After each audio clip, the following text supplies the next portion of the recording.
प्रत्येक आईला हा प्रश्न असतो की मुलांच्या डब्यामध्ये नवीन काय द्यायचे. त्यासाठी काही किचन टिप्स. नंबर 1.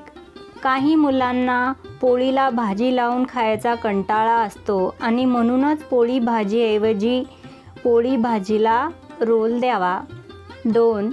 अगदी लहान मुलांना चपातीचे तुकडे करता येत नाही किंवा तुकडे करून चपाती खाण्यात फार वेळ लागतो आणि मग सुट्टी संपली तरी डबा तसाच राहतो, म्हणून मुलांना पोळीचे छोटे छोटे तुकडे करून द्यावेत. नंबर 3. कधीतरी भाजी बिघडली किंवा करपली किंवा घरात दुसरं काहीच नाही आहे आणि घाई पण आहे, दुसरं काही नवीन बनवायला वेळ नाही, अशा वेळी जाडसर चपाती लाटून त्यावर थोडंसं तेल, मसाला, मिरची पूड, मीठ, तीळ, ओवा किंवा कसुरी मेथी पसरवून त्याची पुन्हा घडी घालून पोळी लाटावी. अशी ही झटपट मसाला चपाती दही, केचप किंवा लोणच्यासोबत छान लागते. अशा प्रकारे मुलांना आवडत असेल तर चटणी किंवा मेथकूट घालून झटपट पराठाही बनवता येतो. शिवाय फ्रीजमध्ये उकडलेला बटाटा असेल तर तो किसून घेऊन काही जिरे, धनेपूड, मिरची पूड घालून झटपट आलू पराठा तसेच बटाटा चीज, चिली फ्लेक्स झटपट चीज पराठा करता येतो. नंबर 4. रश्शेदार, तेलकट आणि खूप तिखट भाज्या मुलांना डब्यात अजिबात देऊ नये. लहान मुलांना मिरची काढून घेऊन भाजी द्यावी. सगळं लक्ष खेळण्यात असल्यामुळे मिरची तोंडात जाऊ शकते. नंबर 5. दप्तरात डब्याच्या कप्प्यात एक छोटा नॅपकिन ठेवावा. नंबर 6. एकदम घट्ट झाकणाचे किंवा उघडायला जड असे डबे देऊ नये. नंबर 7. रोज घरी आल्यावर डबा सगळा संपवलास का? भाजी आवडली का? मित्रमैत्रिणीने काय आणलं होतं? आज काय मजा केलीस डबा खाताना? असे प्रश्न हसत हसत विचारावे. मग मुलंही त्यावर आपल्याशी बोलतात. यामुळे आपल्याला पण अंदाज येतो मुलं डब्यामुळे खुश आहेत की नाही किंवा डबा खाताना काही अडचणी तर येत नाहीत ना. काय खाल्ल्यामुळे किंवा कशाच्या वासामुळे त्रास होतो? कारण घरी खाल्लेल्या भाजीचा वास आणि चव तीच असू शकते असं नाही. काय पदार्थ दिला तर वेगळा लागतो, अशा बऱ्याच गोष्टींचा अंदाज येतो. त्यावरून डब्यात काय द्यावं आणि काय देऊ नये हे ठरवता येतं. मोठी मुलं या गोष्टी स्वतःहून सांगू शकतात, पण लहान मुलं विचारल्याशिवाय सांगत नाहीत. नंबर 8. मुलाचं दप्तर पण दररोज तपासावं. काही मुलं न आवडणारे पदार्थ दप्तरात टाकतात. शिवाय इतर कचराही असतोच. शॉर्ट ब्रेक सुट्टीसाठी काही पर्याय सुचवत आहे. नंबर 1. खजूर, सुका मेवा, ओट्स, बीट, मटार, गाजर वगैरे पदार्थ वापरून वेगवेगळ्या प्रकारच्या वड्या करून ठेवल्यास त्याही डब्यात पूरक अन्न म्हणून देता येईल. त्यात साखरेऐवजी गूळ घातल्यास मुलांना अजून ऊर्जा मिळेल. वेगवेगळ्या प्रकारच्या चिक्क्या पण मुलांसाठी उत्तम.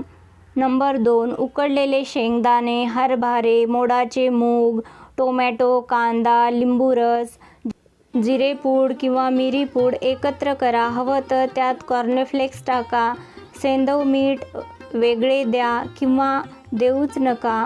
कडधान्य उकडताना मीठ टाकले तर ती नंतर मिठाशिवायही खाता येतात. कॉर्नफ्लेक्स पण वेगळ्या डब्यात द्या. टोमॅटोच्या बिया काढून टाका.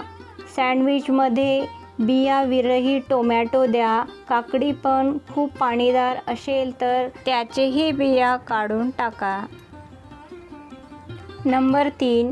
सँडविच आणि मोमो हे डब्याला दिले की मुलांना मजा वाटते. सँडविचमध्ये आश्चर्य वाटेल ते घालता येते. तसेच मोमो आत आपल्याला वेगवेगळ्या भाज्यांचं फिलिंग करता येतं. पालक, पनीर, छोले, उसळी यांचे मोमोज तयार करता येतात. फक्त मोमो मैद्याचे न बनवता गहू, तांदूळ, नाचणी हे बनवावे आणि शक्यतो उकडलेलेच द्यावे.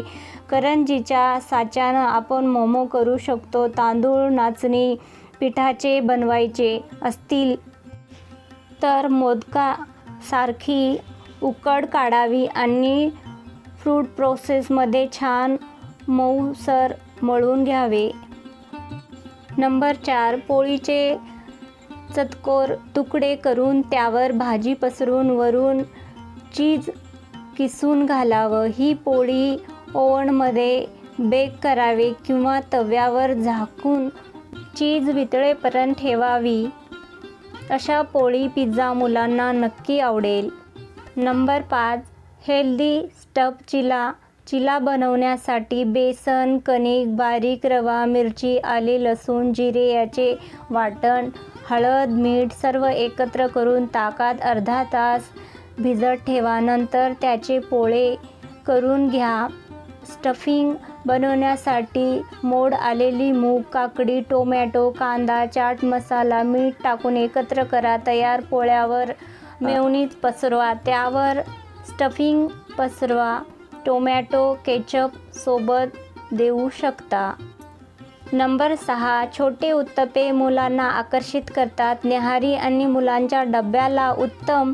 वरून नुसता कांदा घालण्याऐवजी गाजर, बीट, कोबी किंवा पालक यासारख्या भाज्या किसून किंवा बारीक चिरून घालू शकता. नंबर 7. इडली तर आपण नेहमीच खातो, पण त्यात गाजर, पालक, बीट, मटार यासारख्या भाज्या टाकल्या तर ती अजून पौष्टिक होईलच, शिवाय चवीत बदल पण होईल. चटण्याही वेगवेगळ्या प्रकारच्या करता येतील. डोसे, उत्तप्पे करताना सुद्धा वेगवेगळी पीठ आणि भाज्या वापरून विविधता आणता येईल. नंबर 8. उकडलेली कंदमूळ जसे रताळं, अळकुंडी, कणक सुद्धा सोलून देता येतील. नंबर 9. एका लहानशा डबीत 4-5 मनुके, एखादा बदाम, एक काजू, एक लहानसा अक्रोड, खारकांचे तुकडे किंवा सीडलेस खजूर किंवा एखादा अंजीर द्यावे. अगदी भाजलेले शेंगदाणे किंवा चणे पण उत्तम. सोबत नैसर्गिक गूळ म्हणजे मूल्यवृद्धीच. नंबर 10. चुरमुऱ्याचा चिवडा किंवा शेव, पोहे पण मुलांना आवडतात. नंबर 11. उन्हाळ्यात मुलांना पाण्याच्या 2 बाटल्या द्यावे लागतात. त्याऐवजी कधीतरी एकात लिंबाचं, कोकमाचं, आवळ्याचं सरबत किंवा ग्लुकोन-डी टाकून पाणी द्यावं. पन्हंसुद्धा द्यायला हरकत नाही. नंबर 12. वेगवेगळ्या भाज्यांचे कटलेटसुद्धा मुलांना फार आवडतात. सोबत ब्राऊन ब्रेडचे स्लाईस दिली तर पूर्ण आहार होईल. सोबत कधीतरी एखादी चीज स्लाईस देखील चालेल. नंबर 13. वेगवेगळ्या प्रकारच्या पौष्टिक कुकीज देता येतील. नंबर 14. शाळेत पास्ता नूडल्स द्यायची परवानगी असेल तर गव्हाचा पास्ता मिळतो, तो आणावा. वेगवेगळ्या भाज्या घालून पास्ता नूडल्स करता येतील. शॉर्ट ब्रेकसाठी डाळिंब सोलून डब्यात द्यावेत.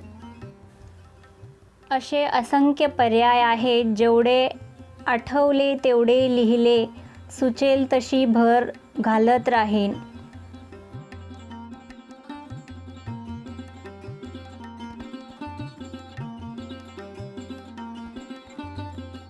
अजूनपर्यंत माझ्या चॅनलला लाईक, शेअर, सबस्क्राईब केलं नसेल तर नक्की करा. व्हिडिओ पाहिल्याबद्दल मनपूर्वक आभार.